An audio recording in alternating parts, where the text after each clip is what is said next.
여러분, 히브리서의 특징은 저자가 기록되지 않습니다. 그렇죠. 실은 저자가 기록이 안 되었기 때문에 저자에 대한 내용을 그냥 하지 않을까 생각을 했는데, 아무래도 저자를 함께 논하는 것이 우리가 이 본문에 주어진 내용의 의미가 무엇인지를 조금 더 이해할 수 있겠다고 생각을 해요. 자, 히브리서가 저자가 없습니다. 여러분 생각엔 누가 저자일까요? 물론 성령이십니다. 그러나 누가 기록자일까요? 실은 이것 때문에 수많은 논쟁이 있어요. 그런데 저는 이 논쟁 속에서 저는 개인적으로는 이 글은 사도 바울의 글이 될 수밖에 없다라고 제가 판단을 합니다. 왜 그런가 하면은 실은 우리가 로마서는 로마에 살고 있는 그리스도인, 즉 우리가 오히려 이방인들이 더 많이 섞여 있는 교회입니다. 그래서 우리가 로마서가 이방인들을 향하여 주어진 말씀이라 그런다면은 실제 유대인 가운데서 예수 믿는 사람이 또 많이 있거든요. 그럼 이들을 위해서 또 복음의 본질을 설명하기 위해서 누가 적합할까? 저는 바울이라고 생각을 했어요. 왜냐하면 바울은 실은 이 모든 구약의 모든 이 말씀에 능통한 자입니다. 특별히 3년간 아라비아에 가서 예수님께 친히 말씀을 배운 자이기 때문에 신약의 복음의 내용도 충분하게 아는 자예요. 그런 점에서는 현재 지금 현재 이 예수를 믿는 유대인들, 바로 이들에게 가장 적합한 자가 바울이 아닐까라고 생각을 했어요. 여러분, 실제 그 당시에 이 예수를 믿는 유대인들이 어떤 문제가 있었을까요?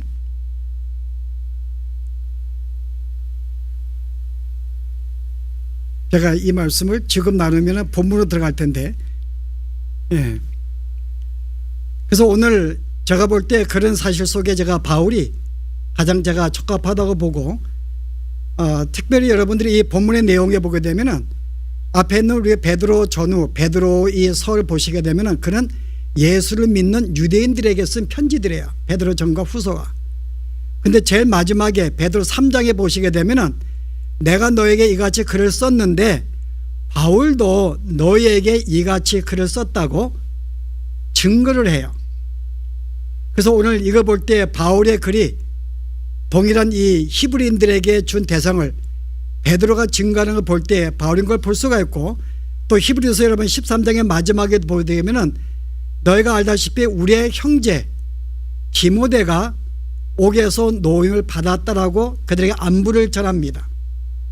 실제 이 디모데와 함께 동역하며 사역했던 존재가 누구일까? 성경에 바울밖에 없으면 우리가 알 수가 있어요. 그리고 우리가 전체 내용을 볼 때는 우리가 전반부에는 충분하게 교리를 다룹니다. 그리고 후반부에 가서는 실천적인 어떻게 살 것인가의 적용을 다루고 있어요.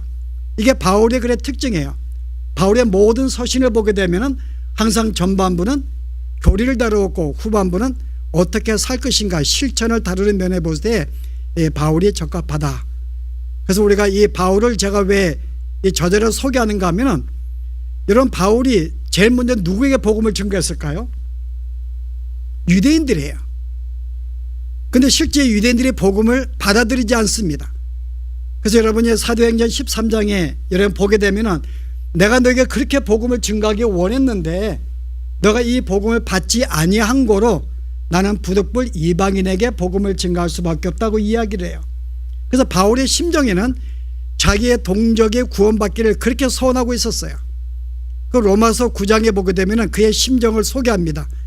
내가 하나님에게 저주를 받아서 내가 생명책에서 내 이름이 삭제되고 구원을 받지 못한다 할지라도 나는 너희들을 사랑하여 너희들이 구원을 받을 수가 있다면 나는 그렇게 할 수 있어. 그 정도로 자기의 동족이 구원받기를 원했던 자가 이 바울이었죠. 그래서 이 당시 예수 믿는 히브리인들, 이들을 향한 이 사랑은 바울만한 사람이 없다고 생각을 해요. 그런데 당시에 이들이 문제가 있는 거야. 두 가지의 문제가 있습니다. 이게 오늘 히브리서를 기록한 목적인데, 자, 당시의 유대인들이 예수를 믿기는 믿었는데 그들의 삶이 변화가 안 된 거예요. 유대인들이요. 뭔가 하면은 그들은 자기들이 오랫동안 구약의 모든 말씀에 율법과 의식에 몸에 배워왔던 사람들이에요. 그런데 이들에게 하루아침에 이 모든 걸 다 버리고 예수만 믿어, 그럼 너는 구원을 받을 수 있어, 이게 그들이 이해가 안 되는 거예요. 이 구약의 말씀을 주었는데 거기에 온 평생을 이 구약의 몸에 젖었는데 하루아침에 이것을 버린다? 이거 떠난다? 그들은 이해할 수가 없어요. 그래서 그들의 마음속으로는 예수님의 메시아가 오신 목적은 우리의 유대교를 더 든든하게 하기 위해서, 그 메시아를 통해서 이방인들이 우리의 권소로 들어왔기는 왔지만은 그들이 유대교에 들어왔다고 생각을 했어요. 그래서 이들의 생각으로는 우리는 예수를 믿고 구원받지만은 구약의 모든 말씀도 우리는 여전히 지켜야 한다고 생각한 거예요. 그래서 그들은 율법을 강조하고 의식을 강조하고 그 다음에 복음도 그들은 믿었어요. 자, 이들의 삶에 이제 이것이 문제가 있는 거죠. 여기에 바울이 문제를 느낀 거예요. 왜냐하면 예수님의 오므로 말미암아 모든 율법에 패하게 되었는데 여기에 몰두하게 되니까는 실은 바울이 이제 이들에 대해서 그렇지가 않다, 이 율법이 무엇인가. 여러분 오늘 9장의 7절에 보게 되면 뭐라 그래요? 이 율법에 대해서 이제 바울이 우리에게 소개를 하는데 여러분이 보시게 되면은, 자, 이 장막은, 이 성전에 대한 이 모든 제사 의식은 현재까지의 비유니, 이건 비유에 불과한 거야. 그다음 오늘 봉독한 말씀 중에 이것은 하늘의 모형이야, 모형에 불과한 거야, 실체가 아니야. 그래서 우리가 이것에 너무나 우리가 얽매이지 말라는 것입니다. 그래서 이 바울의 목적은 실제 그리스도의 복음이 얼마나 이 뛰어난지를 설명하기 위한 거예요. 모든 율법에 비해서 얼마나 우월하고 탁월한가를 보여줍니다. 여러분들이 1장부터 쭉 보시게 되면 제일 먼저 우리 그리스도는 선지자들보다 탁월하다, 그 다음에 천사보다 위대하다, 그다음 너희가 이렇게 순상하고 있는 모세보다 훨씬 우월하다, 그리고 요서보다 우월하다, 아론보다 우월하다, 그다음 여호수아보다 탁월하다, 그 너희가 지키고 있는 모든 예배와 이 절기보다 훨씬 더 위대하신 분이야. 그리고 제일 마지막에 가서는 구약의 모든 신앙의 인물, 어떤 인물보다 그리스도는 탁월하다는 것을 우리에게 서원하면서 여러분이 알고 있는 이 복음이 얼마나 위대하고 탁월한지를 그들에게 알리고 싶었어요. 더 이상 그림자를 붙잡지 말라는 것입니다. 그런데 이들이 얼마나 율법에 그들이 열성이었는가 하면은, 여러분이 이제 이 바울이 복음 전도를 끝내고 예루살렘에 들어갔는데 그 당시에 예수를 믿는 유대인들이 어떤 자인가 소개해 볼까요? 이렇게 설명하면 21장에 보시면은, 그들이 듣고 하나님께 영광을 돌리고 바울들을 이르되, 바울이 이제 3년간 복음을 증거하면서 이 모든 사역을 증거했더니 이방인들이 예수 믿는 걸 굉장히 기뻐했어요. 아, 그들이 우리 유대교에 들어왔구나 라고 생각을 했어요. 자, 그대도 보는 바와 같이 유대인 중에 믿는 자 수만 명이 있으니 다 율법의 열성을 가진 자라. 이미 복음이 들어간 지가 30년이 지난데도 그들은 이 율법에 열성이 있는 자들이었어요. 그리고 말하기를, 내가 이방에 있는 모든 유대인들에게 가르치되 모세를 배반하고 아들들에게 할례를 행하지 말고 또 관습을 지키지 말라 한다 함을 우리가 들었다라고 이야기를 해요. 너가 잘못되지 않았느냐? 하나님이 우리에게 율법을 없앤 것이 아닌데, 예수를 믿긴 믿지만 예수 믿는 증거가 뭐야? 율법을 지켜야지. 근데 네가 바울이 가는 곳마다 율법이 우리가 얽매이지 않고 모든 절기를 폐하고 관습을 폐했다는 말을 네가 가르친 걸 들었는데 우리가 속상하다는 거죠. 누구의 말이에요? 유대인 그리스도인들의 말이에요. 그래서 바울이 강요해요. 우리 가운데 나시린 서약한 자가 있는데 네가 그의 후원자가 되기 원해. 그러면은 이제 많은 유대인들이 지금 6월절 행사로 모이게 되었는데 네가 좀 어려움을 피하게 될 수 있어. 지금 그들이 너를 벼르고 있어. 그렇게 하는 말이에요. 이 정도로 그들이 여전히 율법에 얽매고 있었어요. 복음이 얼마나 탁월한지를 알지 못하고 여전히 플러스 율법을 지키고 의식을 지켜야 하지만이 온전한 신앙생활로 생각했다는 거죠. 그래서 바울이 그들에게 먼저 그거는 그림자에 불과한 거야. 구약의 모든 것은 그건 비유에 불과한 거야. 이미 실체가 오셨기 때문에 그 모든 것은 우리가 지킬 의미가 없어. 여러분, 이건 쉽지가 않아요. 그래서 이런 목적으로 이제 그가 이제 이 변증하기 위해서 이 로마서를 씁니다. 자, 또 하나의 문제는 이 유대인들이 예수를 믿었는데 예수를 믿은 결과가 그들의 번성한 게 아니에요. 여러분이 사도행전 8장에 보면은 스데반이 돌에 맞아 죽는 장면이 나옵니다. 당시 예수 믿는 유대인이 예수를 믿는다는 것 때문에 유대인들에게 돌에 맞아 죽었어요. 당시 이 산헤드린 이 모든 법정, 이 로마의 이 모든 법정은 예수를 믿는 사람을 향해서 정죄할 수 있었고 옥에 가둘 수가 있었고 때로는 사람을 돌에 쳐 죽이기도 했어요. 그래서 예수를 믿는 다음에 그들이 너무나 어려움을 당하는 거예요. 형제들에게 배척을 당하는 거예요. 그 당시에 문헌을 보게 되면 모든 재산을 몰수를 당하기도 합니다. 죽음을 당하기도 해요. 그리고 이 유대 땅에 쫓겨나기도 합니다. 그리고 보면은 어느 누구도 성전에 예배를 드리지 못하도록 그들이 규정을 만들었어요. 그래서 어떤 이 유대인 그리스도인들도 성전에 들어가서 기도하거나 말씀을 들을 수가 없는 거예요. 아니, 그들이 조금 전까지도 성전에 가서 예배하고 함께 교제하고 어울렸던 그 모든 삶에서 완전히 배제가 되어서 더 이상 거기에 들어갈 수 없는 특권을 누리지 못하는 상태가 된 거죠. 그리고 보았더니 점점 예수 믿는 게 오히려 복을 받고 번성하는 게 아니라 점점 이렇게 시들어지는 거예요. 핍박을 받고 고통을 당하고 어려움을 당하고 그 여기에서 정말 예수 믿는 게 옳은 것인가를 그들이 생각하고 이게 의심하게 되는 거죠. 그때 유대인들이 하는 말이, 보라, 현재 우리가 지금 여전히 유대인들이 있고 여전히 제사를 드리고 있고 여전히 성전이 있다. 우리가 잘못되었을까? 아니지, 너희가 잘못된 거지.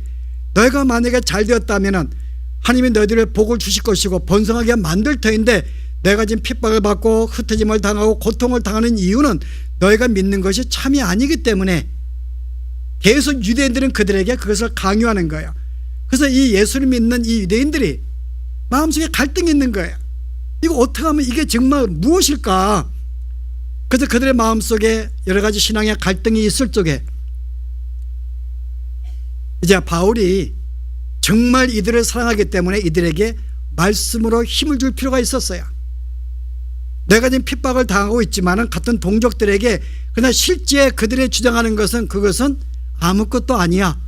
내가 믿는 예수가 얼마나 우월하고 탁월한지, 내가 받은 이 복음의 복이 얼마나 풍성한지를 다시 내가 알기를 원해.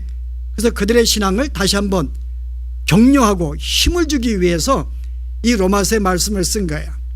그래서 오늘 이와 같은 사실로 볼 때 오늘 이것이 오늘 우리 성도들에게 가장 적합한 게 아닐까. 왜냐하면 우리도 여전히 당시 유대인과 같은 우리가 그런 현실에 우리가 지금 처해 있거든요.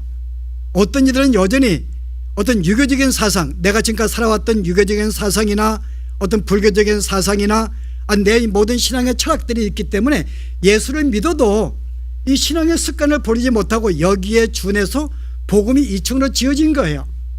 1층이 없어진 게 아니에요. 그래서 모든 생각의 윤리적인 관점에서 내가 다른 불교를 믿었다면 그 불교적인 관점에서 지옥을 생각하기도 하고 복음을 생각하는 거죠. 그래서 우리가 우리의 신앙생활이 복음을 알기 전에 우리의 모든 삶의 습관에서 우리가 벗어나지는 못했어요. 여전히 윤리를 강조하고 도덕을 강조하고 계명을 강조해서 이거를 지켜야지, 이렇게 살아야지만이 진짜 예수 믿는 사람이야. 예수만 믿는다고 뭐가 이게 정말 믿는 사람일까? 뭔가 계명을 지켜야지, 바르게 살아야지, 세상의 본이 돼야 되지 라고 이야기하는 거예요. 그래서 우리는 세상의 본 되려고 예를 쓰는 거예요. 그러나 오늘 바울은 뭐라 그래요? 그게 아니라는 거죠. 그게 아니다. 내가 복음 하나만 가지고 충분한 거야. 더 이상 필요하지 않아. 또 하나가 먼저 뭐예요? 예수를 믿었는데 내 삶이 풀리지가 않는 거예요. 여러분 가운데 예수 믿고 풀린 사람 한번 손 들어 보실래요? 한번. 이렇게 내가 형통하게 되었다. 얼마나 형통하게 된지도 모르고 아직도 형통하지 못하고 생각을 해요. 왜냐하면 다른 사람과 비교해 봤더니 내 삶이 그들과 낫지 못하거든요. 여러분 실제 여러분의 이 부요함은 제가 전에 이야기 드렸는가, 세계의 5% 이내에 상위권의 불을 누르고 있는 사람들이 여러분. 왜냐하면 이 땅의 반 이상이 냉장고 없어요. 반 이상이. 여전히 여러분 저번에 우리 여러분 김홍도 목사 오셨지만은 여전히 양식이 없어가지고 못 먹는 자들이 허다한 거예요. 물도 마실 수가 없어요. 여러분은 그거 가지고 걱정 안 하잖아요. 먹고 마시는 문제 걱정 안 합니다. 근데 우리는 왜 우리가 지금 만족하지 못해요? 더 많이 가지지 못했기 때문에. 그 꿈을 조금 낮추세요. 좀 이렇게. 그러면 여러분들이 행복하게 살 수가 있어요. 그가 한번 고을을 정하고 이 고을 성취하려고 10년간 그렇게 고민하고 걱정하지 말고 고을을 낮추면 지금 내가 만족하다 생각하면 항상 즐거울 텐데, 그거 10년 후에 그거 고을 하나 성취하려고 그렇게 그동안 속상하면서 여러분 싸우실래요? 여러분, 우리는 굉장히 풍성하게 살아요. 근데 어쨌든 우리의 생각은 풍성하지 못하고 뭔가 안 풀린다고 생각을 해요. 여러분, 그래서 예수 믿는 게 뭐냐, 예수 믿으면 더 내가 모든 소원이 풀려야 되고 풍성해야 되는데 내 삶이 뭐야, 그렇게 안 되는데 이것이 우리로 하여금 갈등을 줄 수도 있어요. 그래서 오늘 이와 같은 우리의 성도의 삶에 대해서 바울이 다시 한번 정말 우리가 가진 이 복음이 얼마나 풍성하고 놀라운지를 설명하기 위해서 오늘 쓴 것이기 때문에 오늘 우리에게 굉장히 유익하고 또 힘이 되고 도전되는 귀한 말씀이라고 봅니다. 그래서 오늘은 제가 첫날이기 때문에 전체 히브리서의 하나의 이렇게 큰 주제 하나, 전체 무엇을 말하고 있는가를 하나 논하면 좋겠다고 생각을 해요. 이게 무엇을 말하기 위한 것인가? 물론 그리스도의 우월함입니다. 근데 오늘 봉독한 말씀이 뭐라 그래요? 자, 오늘 말씀 볼까요?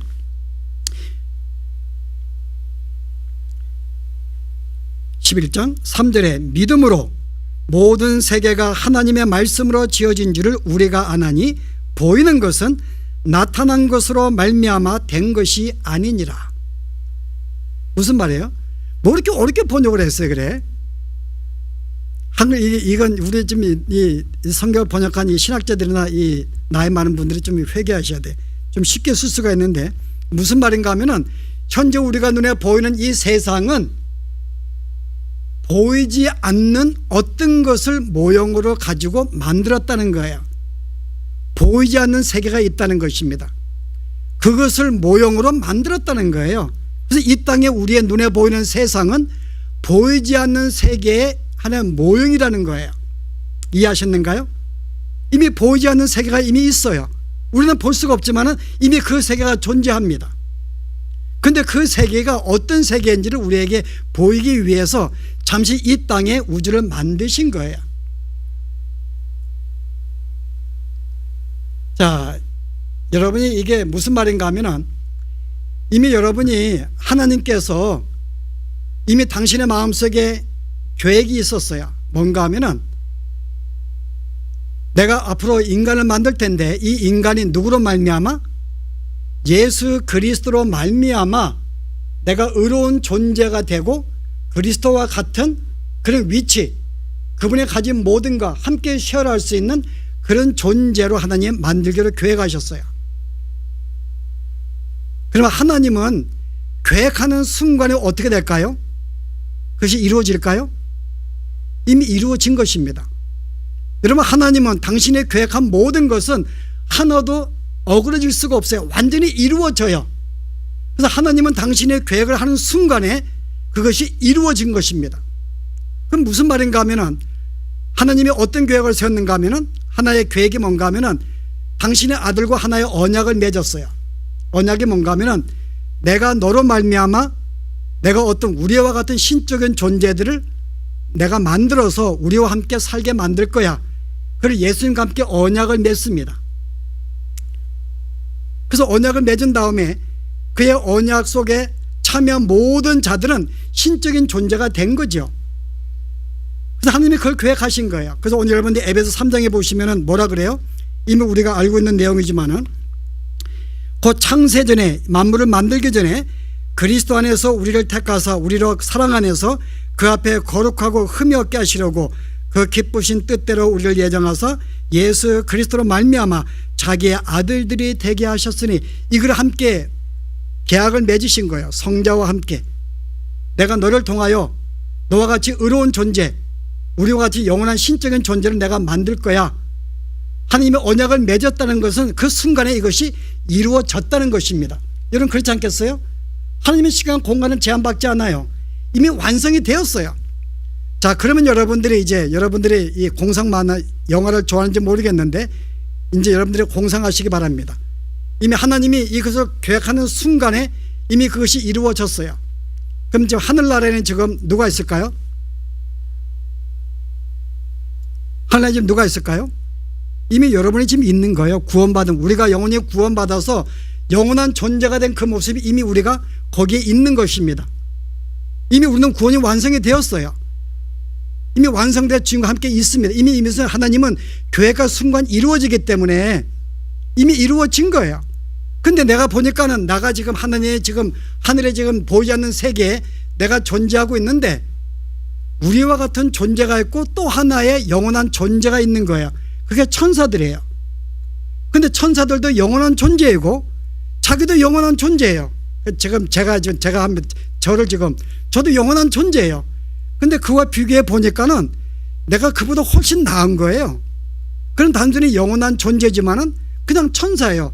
하나님의 심부름꾼, 섬기는 존재인데 나는 어떻게 된 것인지 그리스도와 동등한 자격을 가지고 이 만유의 왕노릇 하고 있는 거예요. 내가 어떻게 이런 존재가 되었지? 내가 어떻게 이런 존재가 되었지? 하나님은 아닌 것 같은데 하나님과 같은 존재가 돼 있는 거예요. 여러분 이 사실은 누가 목격을 해요? 사도 바울이에요. 사도 바울이 여러분 14년 전에 고린도후서 12장에 보면은 내가 14년 전에 내가 셋째 하늘에 올라갔는데 거기서 내가 이미 보이지 않는 세계를 본 거예요. 너무나 놀랍고 놀라운 사실을 보게 되고 말할 수 없는, 표현할 수 없는 사실을 본 거예요. 제가 조금 깊이 이야기하면은 거기에 완성되는 자신의 모습도 본 거예요. 이 놀라운 세계를 보았다고 이야기합니다. 그래서 이미 우리가 완성된 존재가 이미 천국에 있는데 내가 어떻게 이와 같이 완성된 이와 같이 온전한 하나님의 자녀로서 왕권을 누리는 존재가 되었는가? 하나님이 어떻게 해요? 그것을 네가 어떻게 이런 존재가 되었는가를 알게 하기 위해서 잠시 우리에게 이 땅에 내보내신 거예요. 그 여기에 잠깐 동안 여러분이 영원한 세계 속에 여러분 살고 있는 100년은 길까지 짧을까요? 눈 깜짝할 사이밖에 안 되는 거예요. 영원한 세계를 볼 때는 한순간에 이 땅에 내려와서 네가 어떻게 이 자리에 네가 올라왔는가를 우리에게 시청각으로 보여주는 거예요. 여러분 역으로 이야기한다면 이미 우리는 천상의 존재들인데 이미 여러분 다시 육신을 입고 이 땅에 여러분 내려온 겁니다. 공상 만화에 나오는 여러분 내용이 아니에요. 성경이 말하고 있는 거예요. 그 여러분이 이 땅에 내려오신 것은 번거롭게도 우리가 어떻게 하늘의 그 천상의 이런 놀라운 위치에 우리 앉아 있는가를 다 스스로 하나님이 알게 만들기 위해서 잠시 이 땅에 내려보내신 거예요. 그것도 짧은 100년 정도 한순간에. 그 여러분 여기서 그걸 배우는 거예요. 자, 뭘 배울까요 여러분? 여러분 이 땅에서 뭘 배울까요? 그래서 하나님이 그거 알기 위해서 우리에게 두 가지의 지위를 허락하십니다. 두 가지의 지위. 신학적인 용어인데 하나는 영원한 지위가 있어요. 영원한 지위는 천사들입니다. 타락하지 않는 천사들. 그 천사의 영원한 지위를 가졌어요. 그들은 하나님이 짓자마자 그들은 어떻게 됐는가? 그냥 영원하게 하나님과 함께 보이지 않는 세계에서 그냥 영원히 존재하는 존재가 되었어요. 우리도 그런 존재였어요. 근데 우리가 그런 존재를 알게 만들기 위해서 잠시 이 땅에 보내면서 두 가지의 지위 속에 던지신 거예요. 하나는 조건적인 지위에 던지시고 또 하나는 조건 없는 지위에 던지셨어요. 여러분 말이 참 어렵지요. 쉽게 이야기하면 어떤 제한적인 지위에 놓았고 또 하나는 조건이 없는 지위 속에 우리를 놓은 것입니다. 이 땅에. 무슨 말인가 하면은 첫 번째 우리로 하여금 제한 속에 넣은 것은 뭔가 하면은 아담과 이스라엘 백성들은 제한적인 지위에 놓았어요. 하나님이 그들을 처음부터 만들자마자 천사와 같이 영원한 존재를 만들 수가 있었어요. 근데 왜 인간을 만드시고 이런 절차를 주었는가? 이거 설명하려고 자, 그들에게 아뢰 뭐야? 내가 선악과를 먹으면은 내가 영원한 존재가 될 거야. 근데 먹으면은 아니 먹지 않으면은 먹게 되면은 너는 나에게 벌을 받게 돼 있지. 하나의 제한 속에 둔 거예요. 어떤 조건 속에 둔 거죠, 그 사람을. 제한적인. 근데 실패했습니다. 이스라엘 백성도 마찬가지예요. 율법을 주시면서 네가 율법을 지키면은 복을 받고 율법을 어기면은 너는 나에게 형벌을 받게 돼 있어 라는 제한 속에 뒀어요. 그래서 그걸 지킴으로 말미암아 그들은 영원한 세계에 들어가려고 예를 썼어요. 근데 뭘 깨달았을까요? 어떤 제한 속에 둔, 이 지위 속에 둔 이스라엘 백성들, 구약의 사람들은 뭘 배웠을까요? 우리의 힘으로는 그런 존재가 될 수 없는 것을 배우는 거예요. 그들은요. 그걸 배운 거예요. 역시 신약의 우리들도 만약에 우리가 구약에 살았다면 우리도 역시 어느 누구도 율법을 지킬 수가 없는 존재구나. 그건 우리의 실력으로는 우리는 그런 존재가 될 수 없어. 그런 존재가 된 것이 아니야. 이걸 첫 번째 배우는 거예요. 그거 배우기 위해서 우리를 어느 제한 속에 어떤 조건적인 지위 속에 던지셨어요. 그 다음에 신약 속에서는 우리를 어떻게 던지셨다고요? 조건이 없는 지위로 바꾸셨어요. 두 개의 조건을 주었는데 그게 뭔가 하면은 네가 할 것은 아무것도 없는 거야. 그거 배우는 거예요. 네가 이렇게 존재가 된 것은 내가 너와 계약을 맺은 게 아니라 내가 내 아들과 성자와 계약을 맺어서 너는 이렇게 된 거야. 내가 계약을 못 맺었어요? 아들과 함께? 내가 인간을 만들 텐데 이 인간이 죄를 짓고 범죄하게 돼. 그러면 너는 예수님의 계약을 맺어요. 내가 너와 계약을 맺을 텐데 내가 이 구원만 내가 이 만든 영원한 존재가 된 이 모든 존재를 너에게 줄 거야. 근데 그들이 어떻게 이런 존재가 되는가 하면은 네가 이 땅에 인간으로 내려가서 어떻게 해요? 그들이 지은 모든 죄를 네가 다 탕감을 하고 그럼 그들은 죄가 없어지니까는 그러면은 그리고 네가 예수를 믿는 순간 네와 함께 하나의 존재를 만드는 거예요. 네가 하나가 되는 순간에 내가 너를 통해서 너와 하나가 되었기 때문에 너를 통하여 모든 자에게 너와 동등한 지위와 자격과 축복을 내가 함께 줄 거야. 그럼 누가 언약을 맺어요? 그거를 아들과 언약을 맺은 거예요. 그래서 아들이 그렇게 그 언약을 이 땅에 내려오셨고 그렇게 사셨고 그렇게 승리하셨어요. 그 순간에 우리가 그를 믿는 순간에 우리는 어떻게 돼요? 그의 언약 속에 들어간 거예요. 그래서 우리는 그 안에 거함으로 말미암아 아무 조건 없이 영원한 존재가 된 거예요. 너희는 이렇게 존재가 된 거야 라는 설명하고 있는 거예요. 내가 한 것은 아무것도 없어. 내가 믿었다고 믿는 것도 내가 너를 믿게 만들어 준 거야. 너는 나를 모르는 상태였는데 너를 믿게 만들어 주었고 내가 너의 믿음을 지켜주었고 내가 너와 함께하였고 내가 그리스도 안 내가 던짐으로 말미암아 그와 더불어 네가 이렇게 영원한 존재가 된 거야 를 가르치기 위해서 우리로 하여금 잠시 이 땅에 육신으로 인간으로 태어나게 하셔서 이 조건 속에 놓게 만들어 주신 거예요. 그래서 우리는 그걸 배우는 거예요. 두 가지를. 첫째가 우리의 힘으로는 우리 이런 존재가 될 수 없다는 걸 배웠고 또 하나는 모든 것이 하나님으로 말미암아 그의 은혜로 그분에 의해서 우리가 이렇게 영원한 존재가 되었구나를 우리가 이 땅에서 배우는 거예요. 여러분이 그거 배우려고 이 땅에 하나님이 인간으로 보내신 거예요. 여러분 지금 어떤 존재라고요? 우리는 천상의 존재들입니다. 여러분이 에베소 2장에 뭐라 그래요?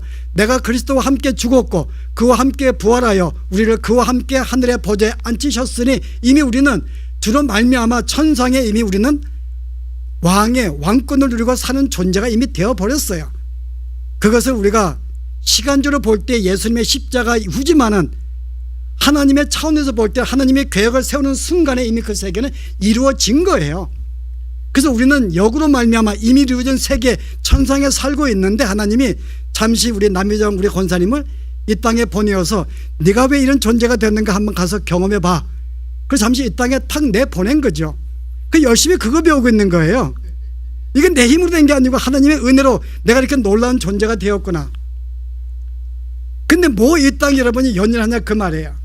그래서 바울이 뭐라 그래요? 내가 이 땅의 것에 눈을 두지 말고 하늘의 것에 눈을 드라고 이야기해. 빌립보 3장 2절에 이 땅은 허상이야. 이 땅은 너희라고 하면 이거 알게 하기 위해서 약간 내가 모형으로 만든 것 뿐이기 때문에 너희는 이런 존재가 아니지. 너희는 빨리 끝나서 가야지. 이거 변 여기서 뭔가 정착하려고? 그러면 여러분이 하나님 이제 우리에게 이런 메시지 주는 거예요. 여러분 그 사단의 우리가 뱀이 사단의 상징입니다. 하나님 뱀이 범죄할 때 그에게 저주를 하였어요. 네가 영원히 흙을 먹고 살 것이다. 아니 뱀이 흙인가요? 하나님이 잘못된 거 아니에요? 흙을 먹고 살아요? 아니에요 여러분. 여러분 물 말이에요 여러분. 흙을 먹고 산다는 말은 이 땅의 지상에 뭐예요 여러분? 지상의 것들과 함께 어울리며 그것을 좋아하며 애착하는 삶, 이게 사단이 먹는 세상, 사단의 세계에 속한 자들의 추구하는 것들이에요. 이 땅의 것들은, 이 땅에 추구하는 것은 바로 사탄의 일이라 그 말입니다. 이 땅이 영원한 게 아닌데 여기에 집착한다고? 땅을 먹고 사는 거, 흙을 먹고 사는 거지. 이거는 뱀과 같은 존재라는 거죠. 그래서 우리로 하여금 이 땅이 우리의 것이 아닌 것을 계속 우리가 여러 가지 성경은 반복해서 이야기를 해주는 거예요. 그래서 하나님께서 조금 더 지혜롭게 이걸 교육하기 위해서, 우리가 체계적으로 교육하기 위해서 이 땅을 만드신 거예요. 이게 지입니다. 땅 지자. 여러분 창세기 1장 1절에 하나님의 태초에 천지를 창조하시나 그래요. 천은 뭘까요? 하늘입니다. 근데 여러분이 복수입니다. 하늘들을 만드시고 땅을 만들었어요. 저는 땅을 만들 필요가 없었는데 이거 교육하려고 땅을 만든 거죠. 근데 하늘들을 만들었어요. 자, 하늘들이 뭘까요 여러분?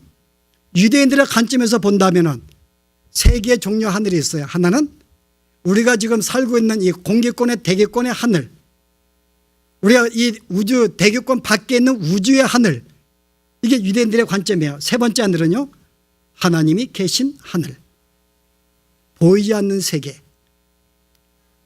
그럼 하나님이 이미 우리가 이 지구를 이미 만들 때 이미 뭘 만들었어요?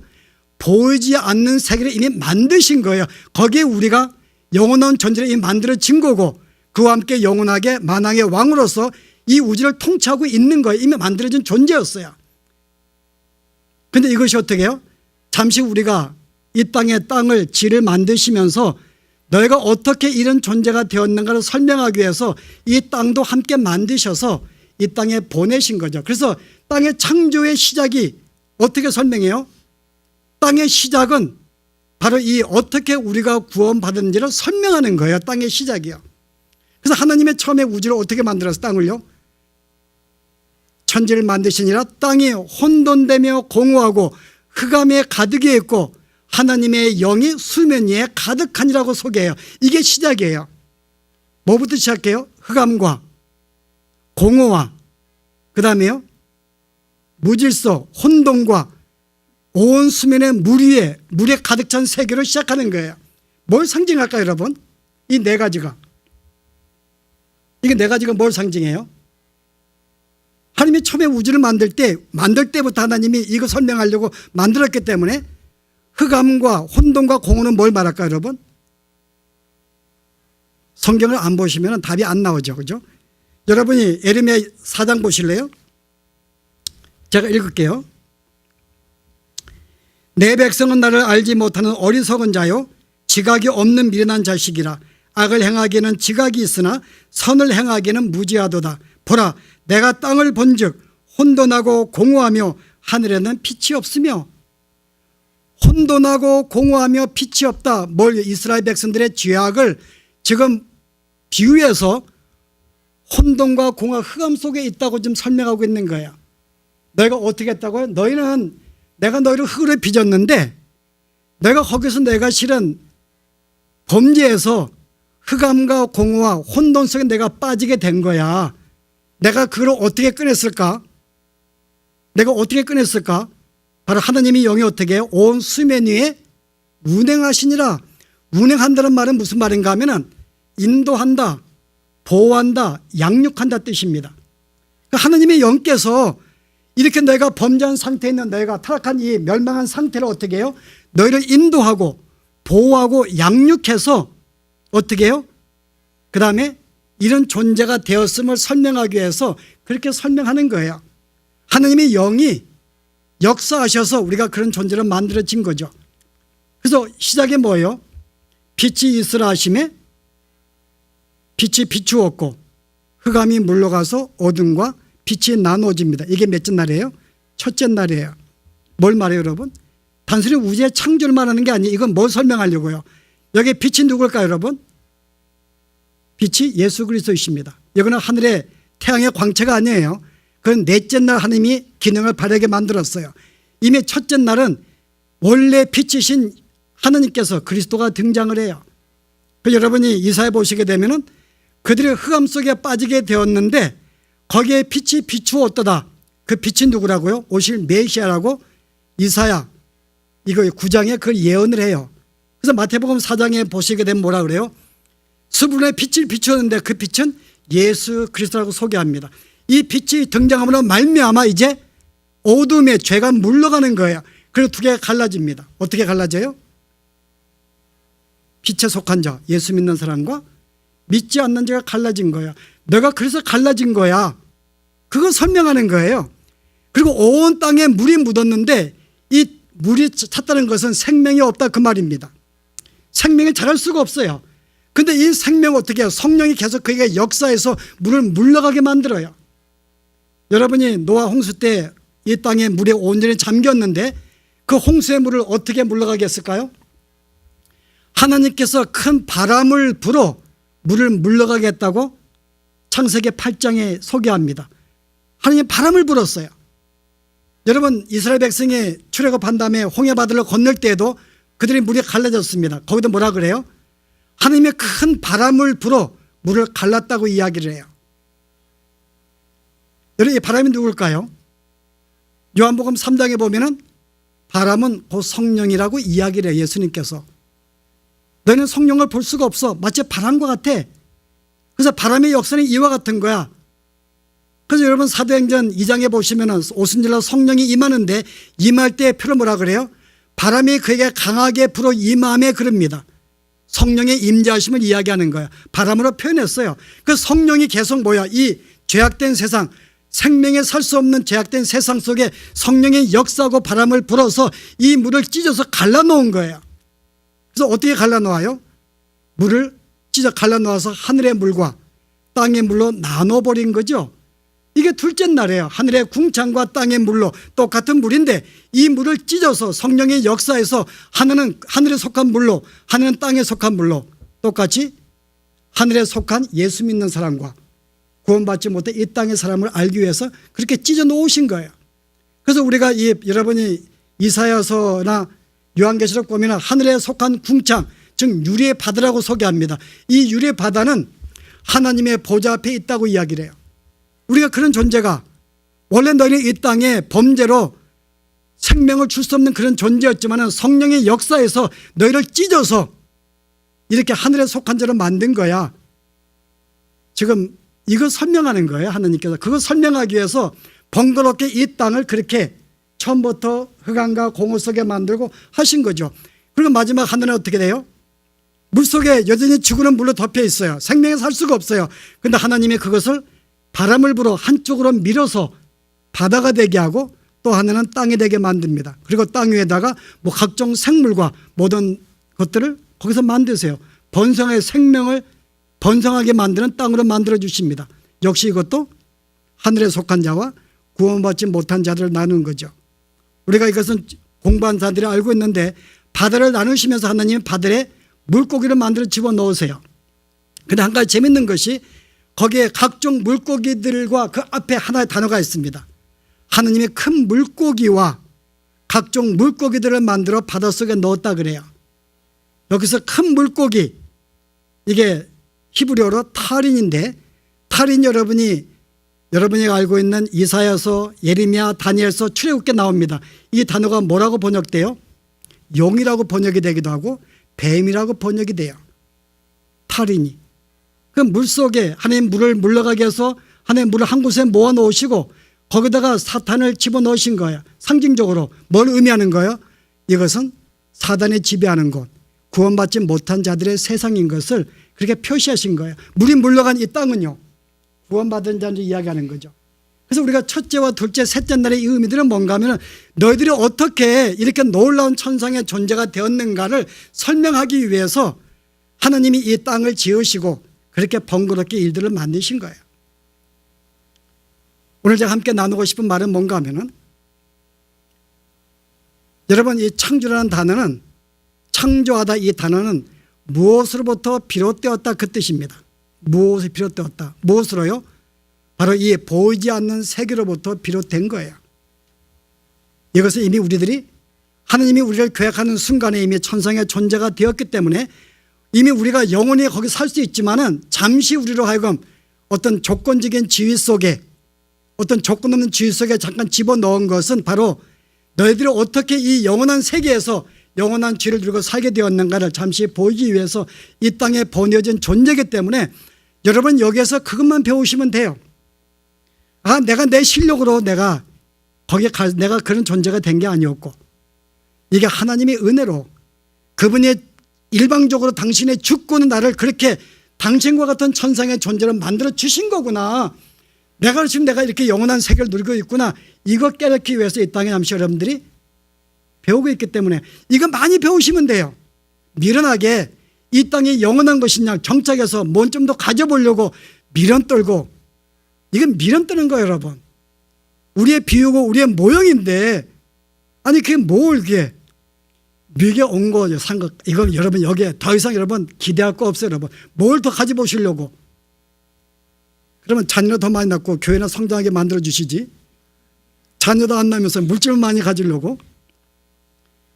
여러분들 오늘 우리가 바로 이런 목적을 위해서 여러분은 천상의 존재야. 이 땅의 것들은 아무것도 아니야. 이 땅의 장막, 예배 이거 다 아니야. 그래서 오늘 이제 앞으로 히브리서 내용이 다시금 우리가 어떤 존재인지를 알고 이 땅에서 어떻게 살아야 될지를 계속 우리에게 도전과 어떤 이렇게 교훈하게 한 말씀인 줄 알고 여러분이 함께 또 말씀을 읽으시면서 우리가 주의 은혜를 받기를 원합니다. 함께 기도하십시다.